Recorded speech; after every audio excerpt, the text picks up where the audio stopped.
प्रियदर्शन विमान बंदर में घटिला विमान दुर्घटना जार किसी भिडियो बर्तमान सोशल मीडिया रे भाइराल होबार लगी।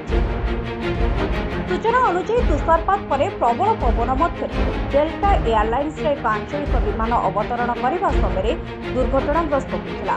मिनियापोलिस सेंट पॉल अंतर्जातीय विमान बंदर उड़ाण भरुवा विमान में 80 जन लोक थे। दुर्घटना अति कम 18 जन आहत होती। विमान में जड़े शिशु समेत 3 जन गुरुतर आहत होती।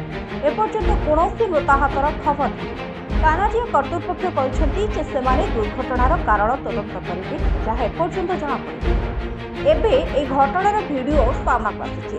पीट कोकोव नामक जड़े यात्री इंस्टाग्राम रे ए वीडियो पोस्ट करते।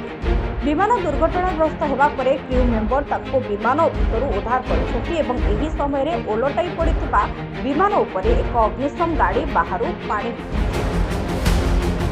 विमानटी ओलटी पड़ा पर जड़े महिला सीट उपर ओलटा झुली रही देखा मिली। वीडियो शेयर करने समय से लिखिं मोर विमान दुर्घटनाग्रस्त होती मु ओलटा पड़ रही। वीडियो रे देखा जाउची जे किपरि भयभीत यात्री माने विमान बाहरी सुरक्षित स्थान को पहुंचबा को चेष्टा करछथि। तेबे एही वीडियो सोशल मीडिया रे भाइराल हेबा सह अनेक एहाकु नै निजर मतामत देछि। केही कौतूहलता सह एहाकु देखुथिबा बेले अन्य केही एहाकु देखि भयभीत होई जाइथिबा देखिबाकु मिलछि। ब्यूरो रिपोर्ट सह सुब्रजित भियाଙ୍କ रिपोर्ट चर्चा न्यूज।